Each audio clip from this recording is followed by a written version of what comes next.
예, 다 같이 일어나셔서 하나님의 거룩한 말씀을 잠깐 읽는 시간 갖겠습니다. 사도행전, 신약성경 사도행전 4장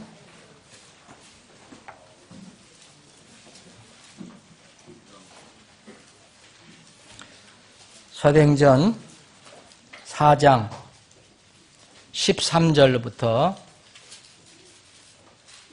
21절까지입니다. 저와 여러분들이 한 절씩 교독하겠습니다. 21절까지입니다. 이제 저들이 베드로와 요한의 담대함을 보고 그들이 학문 없는 무식한 사람인 줄로 알았으므로 이상히 여기며 또 그들이 전에 예수님과 함께 있던 줄도 알게 되고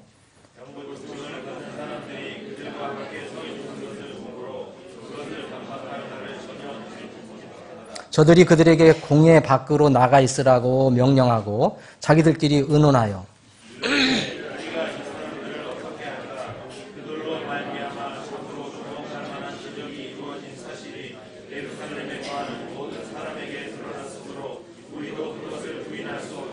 다만 그것이 백성 가운데 더 이상 퍼지지 못하도록 우리가 그들을 엄히 위협하여 그들이 이제부터는 이 이름으로 아무에게도 말하지 못하게 하자 하고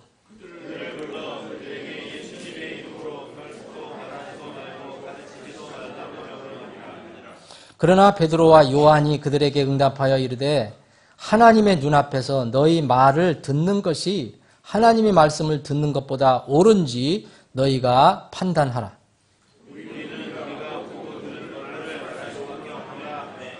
이처럼 함께 하겠습니다. 이처럼 모든 사람이 이루어진 그 일로 인해 하나님께 영광을 돌리므로 그들이 백성으로 인해 그들을 처방할 방도를 찾지 못한 채 그들을 더 위협하게 하니라. 아버지 하나님, 오늘 복된 주일 아침 저희들에게 또 생명의 말씀을 주심을 감사합니다. 이 시간에도 겸허한 마음으로 마음의 무릎을 꿇고 주님께서 우리 가슴을 향해서 선포하시는 말씀을 저희들이 받기를 원합니다.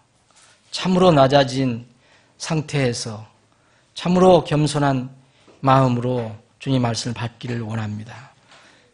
이 말씀이 우리의 삶을 이끌어가고 이 험한 세상을 살아갈 때에 우리 영적 지혜를 얻을 수 있는 귀한 말씀이 되게 하여 주옵소서. 전폭을 주님께 의탁하옵고 거룩하신 예수님의 이름으로 기도합니다. 아멘.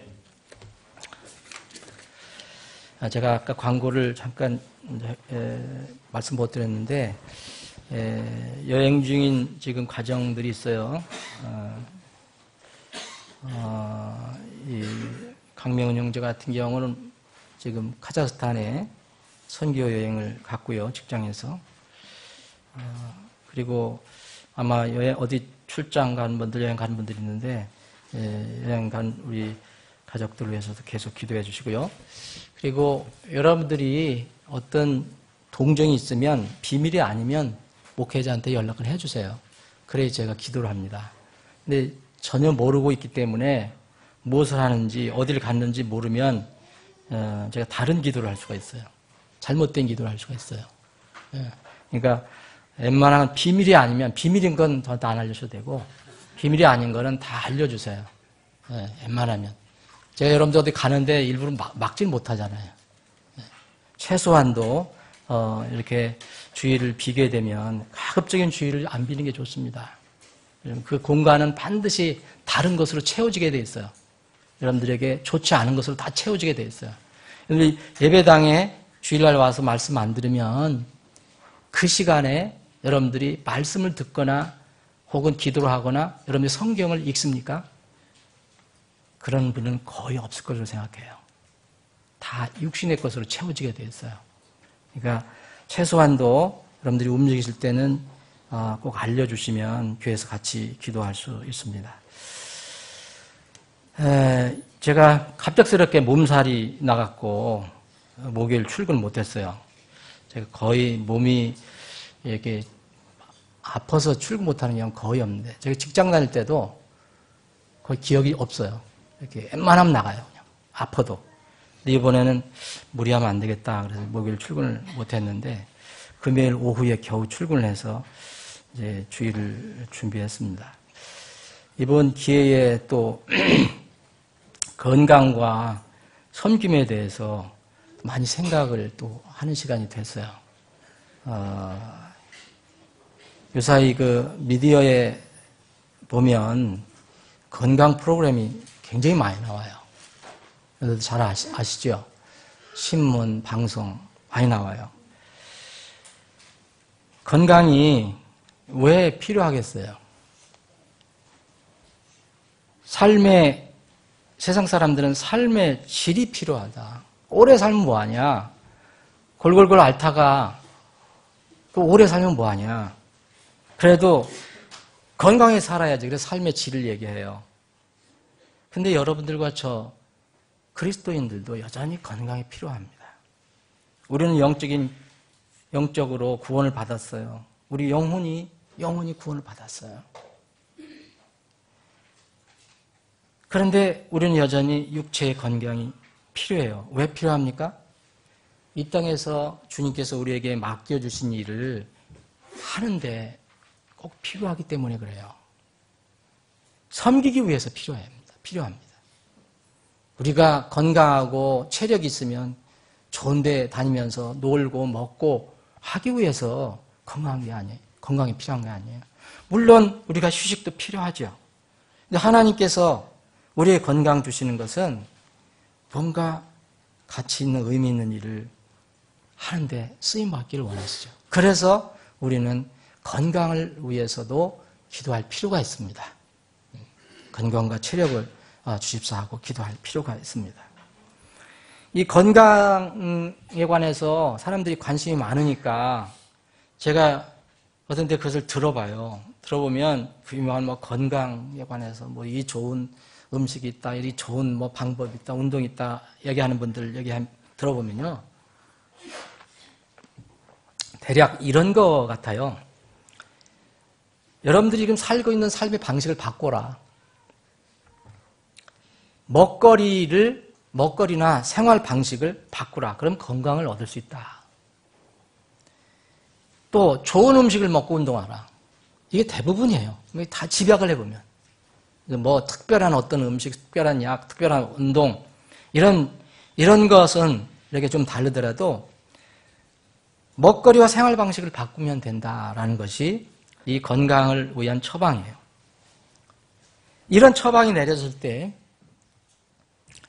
이 사람들에 대한 두 가지 태도가 있다는 것을 저는 알게 됐습니다. 첫 번째, 이런 생활 방식도 바꾸고 먹거리도 바꾸고 그래서 건강을 유지해라 라는 이런 충고에 대해서 사람들은 두 가지 반응합니다. 얼마나 오래 산다고 스트레스 받아가면 살라고. 살던 대로 살지. 먹던 대로 살지. 이런 사람이 있어요. 하고 싶은 것 마음껏 하다가 죽지. 그거 얼마나 산다고. 이런 사람 분명히 있어요.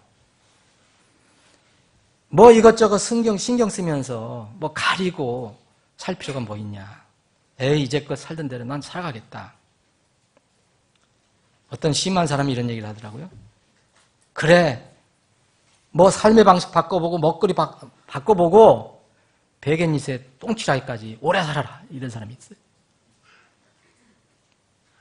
또 두 번째 사람은 인명은 제천이지만 이 말을 맞잖아요. 우리의 이 생명, 우리의 이 목숨, 우리의 오래 살고 적게 사는 것 사실은 주님의 손에 있어요. 아프지 않고 건강해 살고 싶다. 이런 사람이 있어요. 믿지 않는 사람도요. 그렇게 살려면 그렇구나. 이거 내가 마음대로 이거 먹었던 거 이제 절제해야 되겠구나. 내가 이거 피우던 담배 끊어야 되겠구나. 이 술 많이 마셨는데 이제 먹지 않아야 되겠구나. 절제할 가치가 충분히 있다.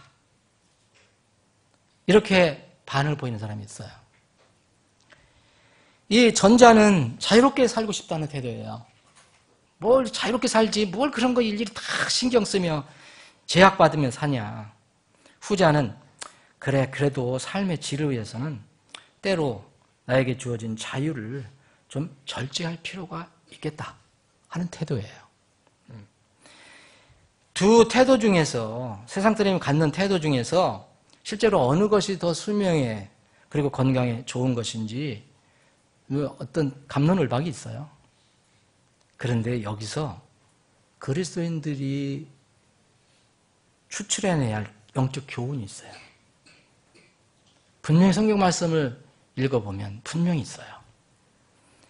우리 인생은 뭐 오래 산다고 오래 살고 싶다고 그래서 오래 살고 그게 또 전부가 아니잖아요. 언젠가는 죽어요. 인생은 본질이 있어요. 실체가 있어요. 인생이 무엇이냐에 대해서 수많은 사람들이 질문을 계속해왔어요. 인류 역사 이래 지금도 계속하고 있어요. 다양한 사람들의 다양한 인생론이 나왔어요. 성경도 인생론에 대해서 참 많이 얘기합니다. 불교보다 더 많이 얘기해요. 세상은 인생은 화무 11홍이라고 그래요. 꽃이 펴도 10일 동안만 붉게 피고 만다. 10일 이상 피는 꽃이 없다. 성경은 이야기합니다. 우리 인생이 나그네라고 그래요. 하숙생이라고 그래요. 욥기에서는요, 인생을 품꾼의 날들이라고 그래요. 매일 일당 받고 이렇게 일하는 사람들이 품꾼의 날들. 또 같은 욥기에 보면 배짜는 자의 북. 여러분 북 아시죠? 배틀 아세요? 우리 아이들은 모를 거예요. 배틀이 뭔지 모르죠. 어른 중에서 배틀 모르시는 분 있어요? 안 봤으면 모르죠. 배틀에서 차닥 하고 왔다 갔다 하는 북이 있어요. 그 북이라고 했어요. 북. 인생, 성경이 얘기하는 겁니다. 배짜는 자의 북. 바람, 구름, 욥기 7장에 나와요. 그리고 8장에는 그림자라고 인생은. 그리고 9장에 나가면 파발꾼이라고 해요. 파발꾼. 빠르게 달리는 말 타서 이제 메시지를 전하는 있잖아요, 사람. 그리고 빠른 배. 저거 정말 시속 몇백 킬로 달 수 있다는 독수리 묘사합니다. 시편 기자 모세는 한 번 자는 잠이라고 했어요. 한 번 자고 나니 인생이다. 이게 누가복음 16장에 있는 이 부자는 정말 맞는 얘기죠. 없다고 믿었는데 딱 한 번 가서 죽고 눈을 떠보니까 거기 있었잖아요. 지옥에 있었잖아요. 한 번 자는 잠. 시편 또 90편에 보면 아침에 자라서 마르고 마르는 풀과 꽃이라고 했어요. 이것을 이제 베드로 사도는 인용을 해갖고 또 풀과 인생은 풀과 들의 꽃이라고 했어요. 야고보는 수증기라고 했어요. 사랑하는 여러분, 여러분의 정의는 어떻습니까? 여러분의 인생론의 정의는? 이 모든 정의, 지금 말씀드린 이 정의는요, 부분적인 거예요. 부분적이에요. 육체적인 면, 보이는 면을 강조해서 정의를 내린 겁니다. 욥기니 시편이니 다 이렇게 강조해서 내린 거예요. 전체적인 정의가 있어요. 인생론의 정의. 여러분들과 저의 인생에 벗어날 수 없는 정의가 있어요. 한 번 죽는 것은 사람들에게 정해진 것이에요. 그 뒤에는 심판이 있나니. 여러분들과 저는 지금 한 번 정해진 삶을 지금 살고 있어요. 근데 이것이 전부가 아니죠? 한 번 죽는 것은 사람들이 정해진 것이요. 그 뒤에는 심판이 있나니.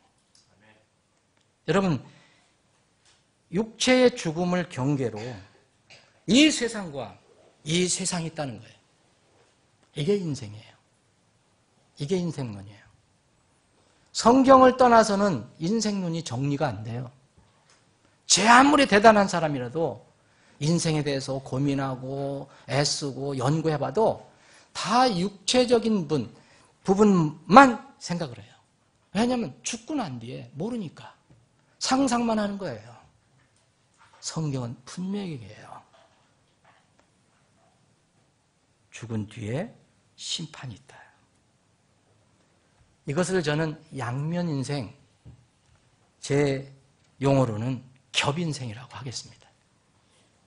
겹인생이에요. 헛 인생이 아니라 겹인생이에요. 육의 세계가 있으면 영의 세계가 있다는 거예요. 이거 하나로 된다는 거예요. 이 생에 인생이 있으면 저 세상에 인생이 있어요.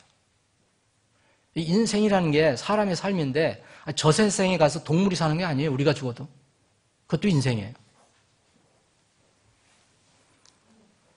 내가 마음대로 살 수 있는 세상이 있는가 하면 또 반드시 분리할 수 없는 내가 마음대로 산 내용을 심판받는 세상이 있어요.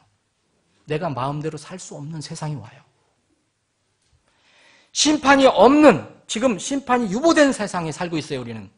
그런데 반드시 심판이 있는 세상이 있어요. 결론은요, 인생은 우연히 생긴 쥐나물이 아니라는 거예요. 창조주의 계획에 따라서 만들어진 피조물. 사람은 쥐나물이 아니기 때문에 하나님의 계획에 의해 만들어진 존재라는 것을 분명히 우리가 믿는다면 사람들의 이 보편적인 두 가지 태도에서 좀 전에 나눈 두 가지 태도에서 영적인 교훈을 여러분들 추출해내야 돼요. 세상 사람이 두 가지 얘기하거든요. 건강하게 살자. 건강하게 살면 삶의 방식을 바꾸고 변화돼야 된다는 얘기예요. 그리고 먹는 것도 바꿔라. 그리고 운동도 해라. 뭔가 바꿔라. 얘기해요. 근데 이 건강에 대해, 육체의 건강을 위해서 주는 이 제안에 대해서 사람들이 두 가지 반응이 항상 있다는 거예요. 세상 사람들도. 이것을 우리에게 적용을 해봅시다. 첫 번째, 우리의 전자입니다. 뭘 이렇게 인생 내가 마음대로 그냥 살아가지. 뭐 이것저것 신경 쓰면서 가리며 살아. 마음대로, 내 마음대로 하고 싶은 대로 얼마나 산다고 마음대로 자유롭게 살겠다는 태도. 여러분, 이런 태도가 육체의 건강 면에서는 좀 좋은 점도 있을 것 같아요. 제 생각에는. 왜냐하면 사람이 정신적으로 심리적인 요인도 건강에 영향을 미친다잖아요. 그래서 예를 들어서 너무 그런 신경을 쓰면은 건강에 안 좋다고 해요. 우유성 강박증에 걸린 사람 있잖아요. 목욕을 하루에 몇 번씩 해야지 사는 사람들. 이건 오히려 건강에 안 좋을 것 같아요. 그런데 여러분, 우리 본성을 알면 이런 태도는 영적인 면에서는 매우 위험하다는 것을 알아야 합니다. 왜냐하면 우리는 헛 인생이 아니고 겹 인생이기 때문에. 마음대로 살다 가겠다. 이거는 다음 세상을 얘기하지 않는 거잖아요. 두 번째 태도, 세상 사람들이 건강에 대해서 권면할 때 두 번째 태도는 삶의 가치와 질을 위해서는 자유를 절제하며 살겠다. 그 나름대로 그 정해진 기간, 70, 80, 90, 요 기간에도 좀 질을 위해서 자유를 절제하며 살겠다. 이런 태도잖아요. 그래서 어떤 사람은 좋아하던 어떤 그 나쁜 습관을 버려버리고 음식도 버려버리고 이제 자기 건강을 위해서 생활을 바꿉니다. 여러분, 인생이 단편적이기 때문에 만약 8, 90년이 정해진 기간이래, 그게 전부라면 사실은 절제하며 삶의 질을 높인다 해도 궁극적인 결과는 큰 차이가 없어요. 왜? 죽어야 하니까. 여러분, 몸이 이런 사람들이 나와야 강가다에 오면 전 강가다에 부러울 때가 있는데 정말 그렇게 몸이 좋을 수 없어요. 헬스 하는 사람들이라든지 왜 무슨 이상한 사람들 있잖아요. 응? 막 여기에다가 사람 올려놓고 다니는 사람도 있어요. 외국에 보니까. 자, 저런 몸, 저런 체력으로 참 어떻게 쓰면 좋을까. 근데 그런 사람들 보면 거의 대부분 다 육신의 쾌락으로 다 쓰고 있어요. 여러분, 우리가 정해진 기간에 인생에 정해진, 이 생에서의 정해진 기간에 우리가 절제를 하고 뭐 가치를 추구하고 삶의 질을 높인다 해도 만약 겹인생이라는 걸 모르면요, 별 큰 차이가 없어요.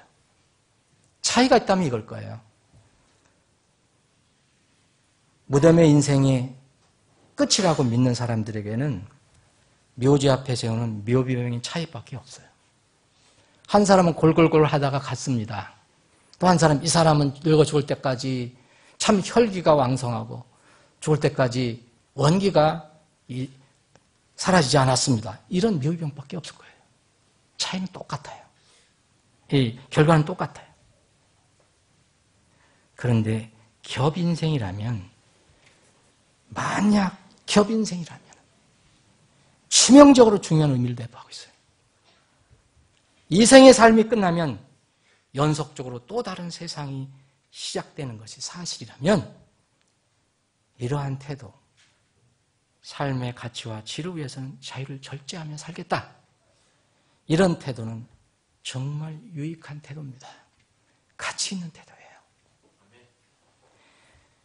우리 모든 인생은 보면은 두 갈림길에 서 있어요.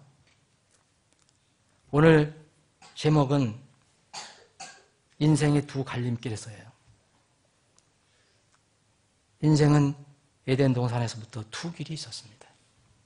두 문이 있었어요. 그 이후 모든 사람의 삶에서 이 두 문, 두 길의 갈림길은 계속되고 있습니다. 마태복음 7장 한번 읽어보세요. 좁은 문 대 넓은 문이 나와요. 생명의 문 대 멸망의 문이 나와요. 문은 그것으로 들어가게 하는 길이 반드시 있는 법입니다. 연결되는 길이 있어요. 길을 걸어서 문으로 들어가기 때문에. 멸망의 문은 넓어서 그것으로 인도하는 길은 당연히 넓어요. 그 길은 넓기 때문에 들어가는 자들이 많을 수밖에 없어요. 그런데 이에 비교해서 생명의 문은 좁아요. 그것으로 연결된 길도 좁다 그랬습니다. 그래서 이 성경 말씀은 마태복음 7장 13절 14절에 보면 아예 처음부터 사람들이 이 길을 찾지 않는다고 되어 있습니다. 당연히 좁은 문으로 들어가는 자가 적겠지만 사람들이 좁고 협소하다는 이유 때문에 찾지 않는다는 거예요. 우리 인생은 함부로 사는 게 아니에요. 여러분들의 인생이 곧 인생이라면 여러분들은 마음대로 사세요. 건강 강조하는 사람들이 반응, 쟤나 오래 살으라 그래, 나는 마음대로 살겠어 하는 그런 태도는 이 땅에서만은, 다음 세상이었다면 가능하지만 우리의 인생이 겹인생이라면 불행한 태도예요. 정말 불행한 태도예요. 넓은 길, 넓은 문은 첫 번째 육체로 태어날 때 가지고 난 육신의 본성의 길이에요. 육신의 감정과 생각의 길이에요. 여러분들 지금 다 가지고 있는 거예요. 여러분들이 다 구원받았다면 여전히 가지고 있어요. 구원받지 못한 분은 이것만 가지고 있는 거예요. 여러분들 중에서 구원받지 못한 분 있다면 이것만 지금 가지고 있어요. 여러분은 좁은 문 없어요. 좁은 길도 없어요. 그것은 반드시 하나님의 진리의 말씀을 통해서만 찰 수 있어요. 이 넓은 길, 넓은 문, 이거에 비교해서 좁은 길, 좁은 문은 거듭날 때 첫 번 육체로 날 때의 본성의 감정, 생각을 버리고 다시 새롭게 태어난 영으로 택한 문이에요. 이것은 하나님의 생각이고 하나님의 뜻이에요. 그 길이에요. 그래서 이 두 길은, 두 문은 그 성격이 두드러지게 차이가 납니다. 이것인가 저것인가 절대 모호하지 않아요. 아직 거듭나지 않은 사람의 마음에는 이 두 가지 길 중에 다시 말씀드리면 넓은 길, 넓은 문만 있어요. 거듭난다는 것은 이 넓은 길 외에, 다시 태어난다는 것은 이 넓은 길 외에 또 하나의 다른 길이 있다는 것을 알고 그 길을 택한다는 뜻이에요. 그래서 거듭난 사람 안에는 이 두 길이 존재하는 겁니다. 기존에 있었던 길, 새롭게 택한 길, 이 두 마음이 공존하고 있어요. 그래서 그 이후에는 순간순간, 시간마다 이 두 길 중에서 무엇을 선택할 것인가, 무엇을 선택하여 내가 걸어갈 것인가, 그게 바로 우리에게 주어진 그리스도인의 삶이에요. 이제 나팔 소리가 나면 이 두 마음 중에서 육신의 마음은 사라집니다. 영원히 그리스도의 마음만 남게 돼요, 우리 마음에. 천국에 가면 걱정할 필요 없어요. 너희 안에 이 마음을 품을지니 곧 그리스도 예수님 안에 있던 마음이라. 지금은 품고 있지만 여전히 다른 마음이 있어요. 육신의 본성이 있어요. 그래서 싸우는 거예요. 그러나 우리가 천국에 가면 오직 예수 그리스도의 마음만 가져요. 여러분, 이때가 되면 우리가 영원한 몸이 되기 때문에 몸과 마음, 영혼이 완전히 영원하게 되어서 주님과 함께 영원히 살게 되죠. 그때가 오기 전에 지금 지상에서 사는 동안에는 이 두 마음이 계속 싸우고 있는 거예요. 우리 속에 그래서 두 마음이 있어요. 육신의 감정이 있어요. 이것과 늘 부딪히는 그리스도의 마음이 우리 마음에 있습니다. 구원받은 사람은. 이것도 다른 말로 하면 세상의 가르침, 세상의 유행, 세상의 문화가 있고요. 우리 마음에. 또 하나는 이거 대비해서 하나님의 가르침이 있어요. 성경의 진리가 있어요. 하나는 내 육신을 기쁘게 하는 게 있어요.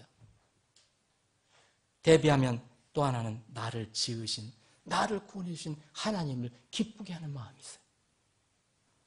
오늘 본문 말씀은 바로 이것을 설명하고 있습니다.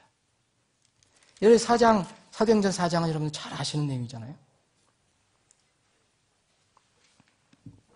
예수님이 부활 승천하신 뒤에 이 제자들이 이제 굉장히 낙심하고 비탄에 젖어 있다가 성령님의 임재를 이제 체험하고 엄청난 능력으로 당당히 나가서, 전에는 골방에 다 숨어서 문 닫고 있었는데 나가서 담대하게 복음을 전하는. 여기 3장에 보면은, 여기 4장 우리가 읽었잖아요. 3장에 보면 이 베드로와 요한이 기도할 시간에, 9시 기도할 시간에 성전으로 올라갈 때 태어날 때부터 어머니로부터 태어날 때부터 걷지 못하고 안진뱅이로 태어난 그런 사람이 있었어요. 성전에 올라가다 보니까 이 사람이 구걸을 하는 거예요. 좀 나에게 달라고, 동전 하나 달라고. 그럴 때 이 베드로와 요한은 물끄러미 쳐다보다가 우리를 봐라 그랬더니 그랬더니 동전 하나 던져줄 줄 알고 태어날 때부터 걷지 못하는 이 사람 기대하고 바라봤더니 베드로가 은과 금은 내게 없거니와 내게 있는 것을 내게 주노니 나사렛 예수 그리스도 이름으로 일어나 걸어라 했더니 이 사람이 걷게 됐어요. 예수 그리스도의 능력으로. 그래서 소위 하면 난리가 났어요. 이 사람이 40살이 넘었는데 40년 동안 걷지 못하고 성전 미문, 아름다운 문 앞에서 맨날 동냥만 하고 있었던 사람이 이 사도들을 통해서 다시 일어나서 막 사람들 앞에서 뛰고 걷고 하니까 성전 안에 난리가 난 거예요. 그랬더니 이제 이 성전, 그제 권력을 가지고 있었던, 종교 권력을 가지고 있었던 이 제사장들하고 대제사장, 그리고 성전을 관리하는 대장, 사두개인들이 걱정하는 거예요. 이거 예수 이름으로 별별 일이 다 일어난다. 이 걱정이다. 그래서 자기들이 이제 의논을 하고 그런 내용이 4장 1절부터 12절까지 나옵니다. 이 베드로를 이제 데려다가 왜 이런 일을 하냐? 그랬더니 예수 그리스도의 이름으로 일어난다. 그래서 이 사람들을 잡아다가 제발 얘기하지 마라. 예수 그리스도의 이름으로 얘기하지 마라. 이런 일 하지 마라. 좀 조용히 있어라. 그 얘기거든요. 예? 이 이름으로 아무에게도 말하지도 말고 더 이상 이런 일이 퍼지지 않게 잡아다가 겁을 줬다는 거죠. 너 이거 다시 하면 죽여버릴 거야? 겁을 줬어요. 그 내용이에요. 여러분 이런 상황에 여러분 처했다고 생각하면 어떻게 하겠습니까? 지금 평화시대라 이런 일 없어요. 근데 지금도 이런 일이 벌어지는 나라들이 있어요. 모슬렘 국가, 북한 이런 데서는 잡히면 이렇게 돼요. 근데 앞으로 이런 시대가 올지도 모릅니다. 여러분 우리가 본문 읽은 내용은 바로 그거예요. 정말 이 종교 권력자들이 이 복음을 전하는 사람들, 특히 여기에 베드로 중심으로 한 베드로 요한 잡아다가 예수님 이름 얘기하지 마라. 예수님 결코 말하지 말라. 그래서 겁을 줘서 못하게 하는 겁니다. 그때 오늘 본문 19절에 보면 베드로와 요한이 그들에게 대답합니다. 하나님의 눈앞에서 너희 말을 듣는 것이 하나님의 말씀을 듣는 것보다 옳은지 너희가 판단하라. 우리는 우리가 보고 들은 것을 말할 수밖에 없다. 여기 베드로와 요한은요 19절에 보면 하나님의 눈앞에서 이런 말을 해요. 베드로와 요한은요 지금 하나님이 지켜보고 있다는 것을 고백합니다. 나는 하나님의 눈을 피할 수가 없다. 이거는 in the sight of God이에요. 하나님이 지금 바라보고 있다. 하나님의 눈을 내가 어떻게 피할 수 있느냐. 하나님의 눈앞에서 내가 하나님의 제자인 예수 그리스도의 제자인 복음을 이제 사명으로 받은 사람이 너희들이 겁준다고 우리가 이것을 중단할 수 있겠느냐? 내 말을 인간의 말을 듣는 게 맞느냐? 아니면 나를 바라보시는 하나님 전능하신 하나님 말씀을 듣는 것이 어떤 것이 옳은지 너희들이 스스로 판단해라. 우리는 있는 그대로를 전할 수밖에 없다라고 얘기합니다. 어떻게 할 수 있어요? 위협해서 더 이제 보내긴 보냈지만 강하게 위협해서 보냈습니다. 어떻게 살 것인가? 이것이 우리 그리스도인에게 주어진 주님 만나기 전까지의 사명이에요. 과제예요. 오늘 주일도 여러분 어떻게 살 것입니까? 수많은 사람들은 육의 즐거움을 위해서 이 시간을 쓰고 있어요. 어떻게 살 것인가는 매 시간, 매 순간, 매일 결정해야 돼요. 어느 정신의학자의 저서가 있어요. 감정은 습관이다라는 거예요. 저는 이 책을 완전히 다 읽어보진 않았지만 동의되는 부분이 있어요. 이 책에 보면 왜 어떤 사람은 매사에 아무리 노력해도 되는 일이 없을까? 낯선 행복보다는 익숙한 불행을 선호하는 사람의 뇌가 감정을 습관하였기 때문이다 라고 분석하고 있어요. 저는 일리가 있는 말이다 그랬어요. 일리가 있구나. 자, 이 말이 낯선 행복보다는 익숙한 불행을 선호하는 사람의 뇌.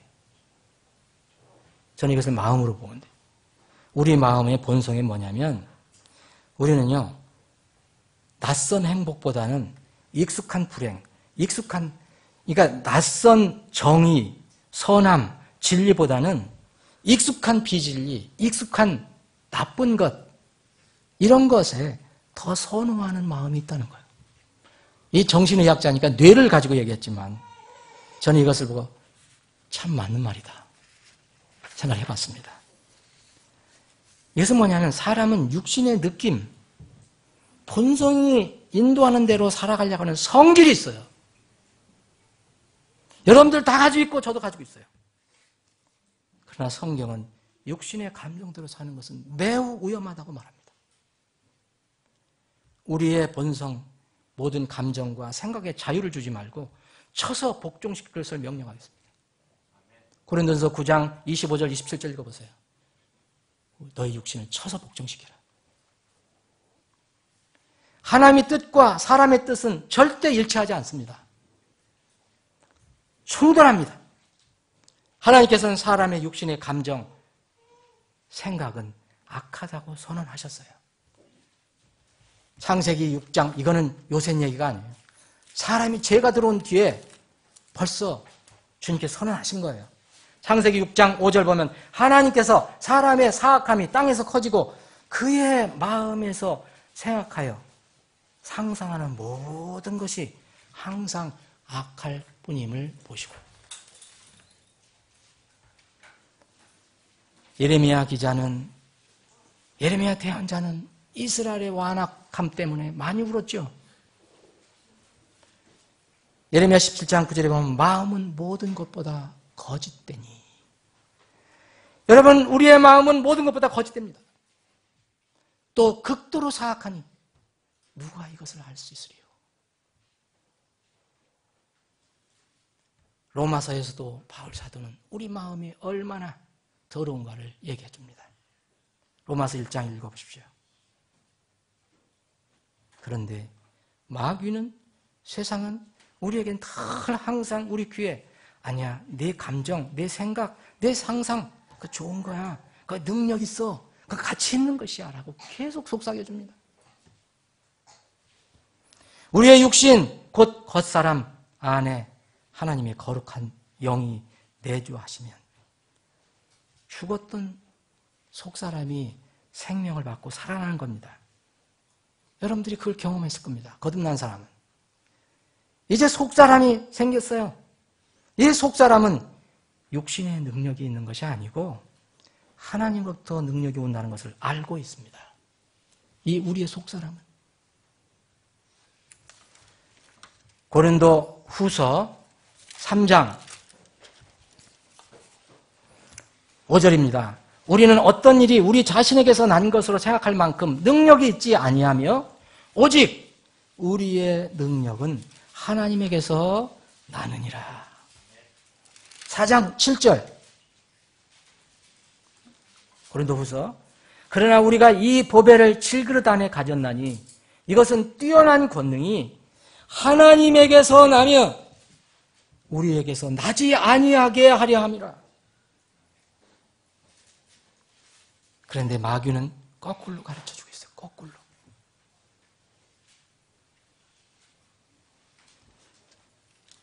우리의 속사람은 본래 우리의 겉사람의 모든 생각과 감정은 우리를 망하게 한다는 것을 알고 있어요. 우리 속사람은. 그래서 그것을 자꾸 물리치려고 애를 쓰는 거예요. 우리 속사람은. 그런데 이 겉사람이 강하니까 만날 싸움이 일어나고, 때로는 겉사람이 너무 강해서 속사람이 지는 거예요. 의지적으로. 그래서 이 시편 기자는 시편 119편 113절에 보면 내가 허탄한 생각들을 미워하오나 그랬어요.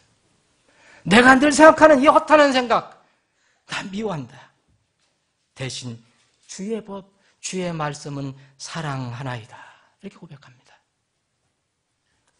여러분, 우리가 주님을 따르는데 이른바 신앙생활이라고 많이 얘기하죠. 신앙생활 하는데 두 가지 어려움이 있어요. 크게 두 가지 요인이 있어요. 여러분들이 주님을 따르는데 어려움이 있다면 뭐가 있느냐? 두 가지 요인이 있어요. 첫 번째, 환경 혹은 조건 혹은 상황이, 여러분의 삶의 상황이 그것을 방해하기 때문이에요. 여러분, 예배를 드리지 못하게 하는 환경이 여러분들을 공격할 수 있습니다. 두 번째, 마음이 원하지 않기 때문이에요. 곧 마음의 문제입니다. 여러분, 둘 중에 어떤 것이 더 영향력이 있다고 생각하십니까? 두 번째, 마음의 문제입니다. 우리의 믿음의 선조, 재침례 성도들은 이 두 가지를 잘 밝혀주고 있어요. 재침례 성도들은 우리가 지금 살고 있는 환경, 조건, 상황하고는 비교할 수 없어요. 그러나 그 환경과 상황과 조건이 그들을 통제할 수 없었습니다. 속사람이 늘 주님을 향하고 있었기 때문에. 환경과 조건이 아무리 좋아도 마음이 준비되어 있지 않으면 쓸모가 없습니다. 환경이나 상황이 좋지 않아도 마음이 주님을 향해 고정되어 있으면 어려운 상황을 극복할 수 있는 길이 열려요. 여러분, 만약 내 환경과 상황 조건이 허락하지 않아서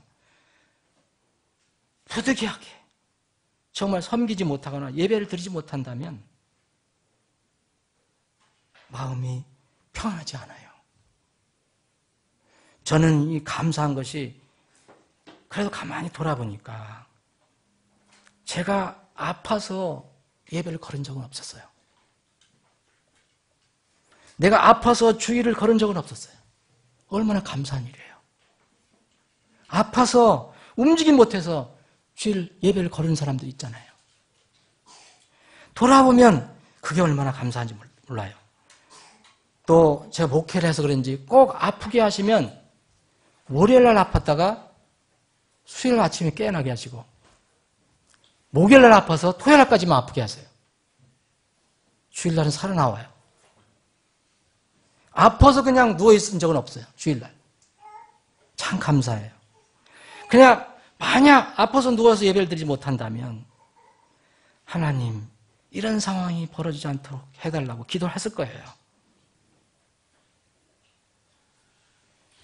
우리에게 속사람은 이런 환경과 상황 조건이 악화되면 계속해서 하나님께 주님의 도우심과 긍휼을 위해서 기도합니다. 속사람은. 주님을 늘 섬기고 예배할 수 있도록 저희 환경과 조건을 개선시켜달라고 기도합니다. 그러나 육신의 즐거움과 편리 때문에 섬김과 예배를 희생하기로 마음으로 결정해버리면 우리 삶 속에서는 주님을 예배하는 것, 이것을 막는 일이, 방해하는 일이 끊임없이 일어나기 시작합니다. 못 막습니다. 절대로 못 막습니다. 마음이 연약해서 그렇게 정해놓으면 못 막아요. 그 일이 반복적으로 일어나요. 반복적으로. 그때 우리의 육신은 하나님을 예배하지 못하고 무수한 변명을 만들어냅니다. 우리의 육신의 본성입니다. 영적인 악순환이 계속돼요. 이것은 예배뿐만 아니에요. 드림도 마찬가지예요. 헌신도 마찬가지예요. 여러분, 우리가 좋은 환경이 돼갖고서 우리가 재벌처럼 돈이 많아서 물질이 많아서 하나님께 드리는 게 아니에요. 마음의 문제예요. 조건과 환경이 허락지 않아서 주님께 드릴 것이 없다면 드릴 수 있는 힘을 달라고 계속 간구할 것입니다. 그 두 렙돈을 바친 그 여인을 왜 주님께서 그렇게 칭찬하셨는지 생각해 보세요. 두 렙돈, 지금 말하면 200원 정도밖에 안 될 수도 있을 거예요. 2,000원, 많이 돼요. 2,000원인데 2,000원 가지고 수십만 원 드린 그 바리새인들 비교해서 주님께서 그 두 렙돈 바친 여인을 칭찬하지 않았습니까? 뭘 칭찬하신 겁니까? 마음을 칭찬한 거예요. 마음을. 단지 예배, 물질뿐만 아닙니다. 여러분의 시간을 드리는 문제도 마찬가지고 능력과 은사를 사용하는 문제도 마찬가지입니다. 여러분의 시간을 하나님을 향해서 가치 있는 일에서 쓰려고 자꾸 생각을 하고 마음을 이렇게 결정하지 않고 그냥 놔두면 마귀는 그 시간을 뺏어갑니다. 여러분들의 능력, 그 좋은 능력과 하나님께서 구원받은 후에 여러분들에게 주신 은사 사용하는 문제도 똑같습니다. 이런 점에서 신앙은 환경과 조건의 문제가 아니에요. 만약 신앙이 환경과 조건의 문제라면 우리의 믿음의 선조들은 정말 이상한 신앙생활을 한 거예요. 그들은 환경과 조건이 너무 나빴어요. 근데 그들은 하나님을 바라보는 눈을 결코 다른 데로 돌리지 않았습니다. 자기에게 그 죽음이 다가왔을 때에도 결코 버리지 않았어요. 신앙은 주님을 따라가는 것은 환경과 조건의 문제가 아니라 사람의 마음의 문제라는 거예요. 우리 임천대 선교사님 이제 비자가 말씀드린 대로 잘 됐어요. 마지막 심사를 하는데 관리들이 변심만 안 하면 돼요. 변심만. 그래서 이제 받아오기만 하면 되는데 임천대 선교사님이 선교 활동한 곳이 어디였습니까? 어제도 간증 한번 했잖아요. 전부 공산주의 국가였어요. 거기에 무슨 자유가 있습니까? 거기 환경이 좋습니까? 우리와 비교할 때. 그리고 우리 교회가 지원한 선교사님들 대부분 사역하는 곳들이 보세요. 인도, 캄보디아, 인도네시아, 중국, 시리아, 이란, 지하교회, 쿠바, 뭐 이런데, 아프리카 토고, 이런 곳 사역하는 곳들의 침례 성도들 이야기 들어보면요. 그들 교회들의 처한 형편, 우리와 비교하면 저는 아무 소리 못하겠어요. 그들은 대부분 신앙의 자유가 없거나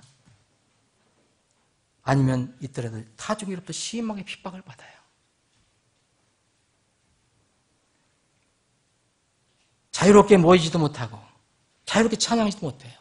우리 서연아 자매님이 루마니아에서 왔는데 루마니아에도 정교회가 이 동침리 신앙 가진 사람들 굉장히 핍박한대요. 때로는 돌도 던진대요. 여러분 지금 성경대로 믿는다고 여러분들에게 돌 던지는 사람 있어요? 한국에?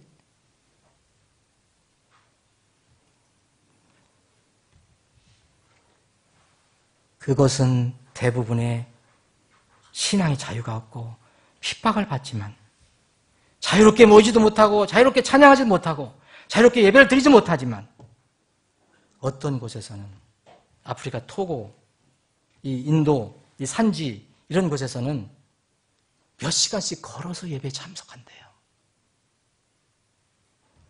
그리고 예배 시간도요, 하루 종일 계속돼요. 근데 우리는 조금만 하면 피곤하다, 괴롭다, 뭐 지쳤다. 이게 우리가 사는 세상이에요. 여러분 그들의 생활은 어떻습니까? 우리나라의 50년대, 60년대 그런 빈궁한 삶이에요.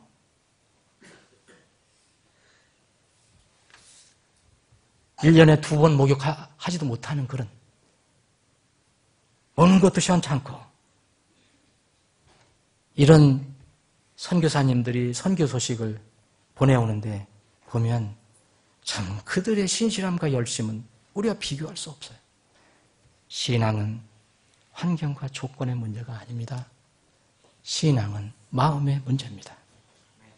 빌립보 교회와 데살로니가 교회는 이 시대의 어떤 교회들보다 훨씬 더 가난했어요. 그런데 하나님께서 바울 사도를 통해서 칭찬하신 것은 그들이 가장 복음을 위해 가장 열심히 했고 가장 헌신적으로 물질을 드린 교회예요. 신앙은 조건과 환경의 문제가 아닙니다. 신앙은 마음의 문제입니다. 이 시대의 신자들은 여러분들과 저뿐만 아니라 이 말씀을 혹시 듣는 사람들은 이 그리스도인이라면 누구든 자신의 마음을 정직하게 살펴봐야 합니다. 마음. 말씀을 정리해 보겠습니다. 마음을 잘 지키라는 잠언 4장 23절 말씀이 있어요. 혈심을 다하여 내 마음을 잘 지키라. 생명의 근원이 거기에서 나오느니라. 여러분 혹시 아직 구원의 고백을 하지 못한 분들이 있다면 여러분들의 절대 본인의 감성이나 감정, 생각, 육체적인 편리 이런 자유함에 여러분 영혼의 운명을 맡기시면 안 됩니다. 그걸 물리쳐야 합니다. 내 육신의 생각과 감정 대신에 하나님의 말씀을 들으셔야 돼요. 구원은 땅에서 나는 것이 아니라 하나님의 뜻에 따라서 하늘에서 나는 선물입니다. 주는 그리스도시요 살아계신 하나님의 아들이십니다. 베드로가 이렇게 고백했어요. 예수님께서 칭찬하시면서 바요나시마나 내가 복이 있도다. 정말 그런 신앙 고백하는 복이다. 그것을 내게 계시한 이는 살과 피가 아니요 하늘에 계신 내 아버지십니다. 하늘에서 주는 선물을 받아야 합니다. 여러분의 본성으로는, 여러분의 감정으로는 결코 구원받을 수 없어요. 하나님 말씀을 그대로 받으셔야 돼요. 이미 거듭난 우리 하나님의 자녀들에게는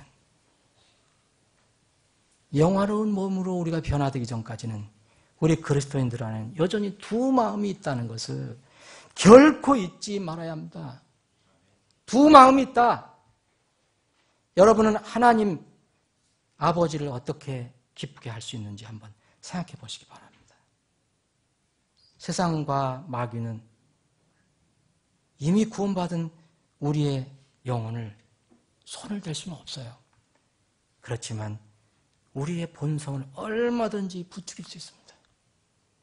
마귀가 얼마든지 우리 본성을 부추길 수 있고 깨어낼 수 있습니다. 그래서 우리가 하나님을 기쁘시게 하는 일 대신 내 본성이 즐겁고 편하고 세상 사람들이 좋아하는 것을 택하도록 계속 조장하는 거예요. 환경도 때로는 바꿉니다. 그렇게 유혹합니다. 오늘 베드로와 요한은 환경이 완전히 바뀐 데 붙잡혀 갔어요. 자유를 잃어버렸어요.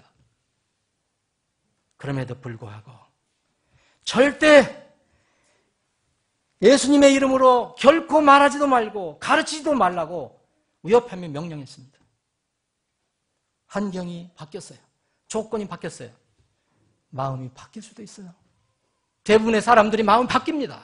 이를테면 환경과 조건을 이유로 해서 환경과 조건이 바뀌었으니까 하나님께 예배를 드리지 않고 하나님께 감사하는 걸 드리지 않고 자기는 이런 즐거움 때문에 이런 것 때문에 한다 얘기합니다. 그러나 베드로와 요한은 그렇게 얘기하지 않았어요. 하나님이 나를 지켜보고 있구나. 이르되 하나님의 눈앞에서 너의 말을 듣는 것이 하나님 말씀을 듣는 것보다 옳은지 너희가 판단하라. 내 생각이나 내 육신을 따르지 말고 내주하시는 성령님을 따라 걸으십시오. 그런즉 내가 이것을 말하노니 성령 안에서 걸으라. 그리하면 너희가 육신의 욕심을 이루지 아니하리라.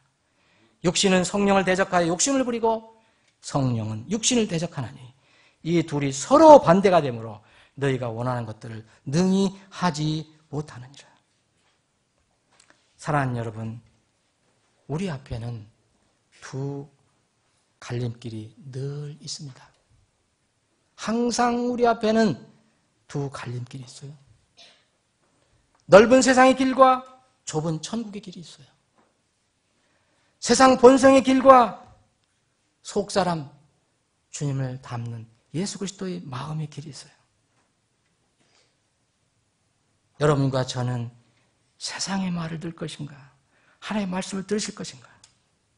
신중하게 여러분들이 판단하시고 택하십시오. 베드로와 요한, 그들에게 그런 믿음을 주신 하나님을 찬양합니다. 우리에게도 그런 믿음을 주시기를 소원합니다. 언제 어디서나 주님을 찬양하는 여러분들과 제가 되기를 바랍니다. 기도하시겠습니다.